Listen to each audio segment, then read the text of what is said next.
আসসালামু আলাইকুম ওয়া রাহমাতুল্লাহি ওয়া বারাকাতুহু। ইন্নাল হামদুলিল্লাহ ওয়াসসালাতু ওয়াসসালামু আলা রাসূলিল্লাহ। সম্মানিত দেশ ও বিদেশের প্রিয় দর্শকবৃন্দ, আপনারা অবগত আছেন আমি আব্দুর রহিম বিন আব্দুর রাজ্জাক। দীর্ঘদিন থেকে আমাদের অসহায় গাজাবাসীদের পাশে থাকার আপ্রাণ চেষ্টা চালিয়ে যাচ্ছি এবং আপনাদের সহযোগিতাগুলিকে তাদের মাঝে পৌঁছে দেওয়ার জন্য আমরা জীবন বাজি রেখে চেষ্টা করছি। তারই ধারাবাহিকতায় আমরা নতুনভাবে শুরু করেছি শীত বস্ত্র বিতরণ।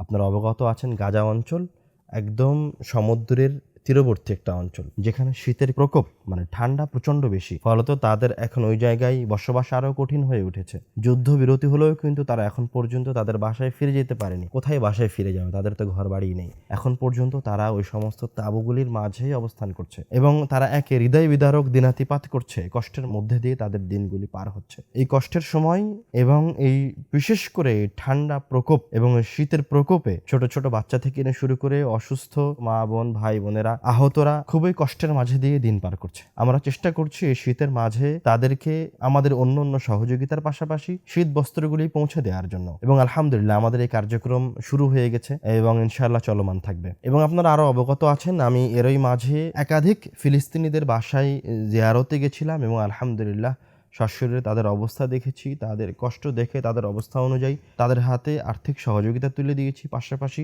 আমরা মানুষের কাছে সহযোগিতা করতে গিয়ে যেমন দাওয়াতি কাজও করি, তেমন দাওয়াতি কাজগুলিও জারি রেখেছি আলহামদুলিল্লাহ। তো আলহামদুলিল্লাহ আমাদের এই সহযোগিতার কাজ মিশরের অভ্যন্তরে এবং গাজার ভিতরে সব জায়গায় চলমান আছে এবং আমরা আপ্রাণ চেষ্টা চালাচ্ছি এই পৃথিবীর মাঝে সবচেয়ে অসহায় ভাই বোনদেরকে আমাদের সহযোগিতাগুলি পৌঁছে দেওয়ার জন্য। আল্লাহ রাব্বুল আলামিন আমাদেরকে এবং আপনাদেরকে তাদের পাশে দাঁড়ানোর এবং তাদেরকে সহযোগিতা করার তৌফিক দান করুন, আল্লাহুম্মা আমিন।